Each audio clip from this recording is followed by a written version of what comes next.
Yeah, we're not performing any law enforcement activities. National Guard isn't performing any law enforcement activities. We're just protecting those federal law enforcement agencies while they do their job and federal facilities.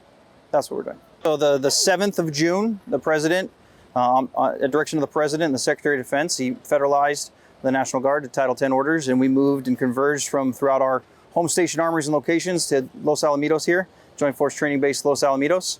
And we immediately partnered with our federal law enforcement agencies, interagencies, and started supporting them with a federal protective mission. I mean, these soldiers, we are National Guard soldiers. We live in this state.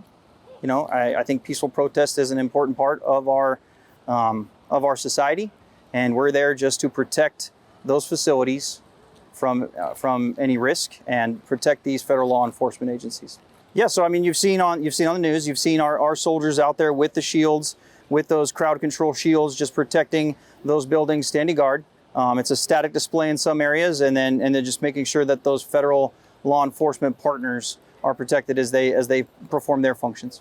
Sure, I'd just like to address, some of the early days that we were down here. The public saw soldiers sleeping in the dirt, right? And I think that it's important, from my perspective, that the American people, I feel the American people want an American force that has some grit and has the ability to live in some austere environments. So any veteran or service member understands that laying your head down in the dirt is sometimes preferential. But we were out here fast. That's one of the speed of being a National Guard soldier, is we are quick to respond. And so shortly thereafter, after we arrived, you saw the infrastructure that you see here. That happened quickly. That happened through Task Force 51 as contracts were actioned and fulfilled very quickly. Yeah, I can't really speak to people's misconceptions. I mean, people are going to have their own perspective.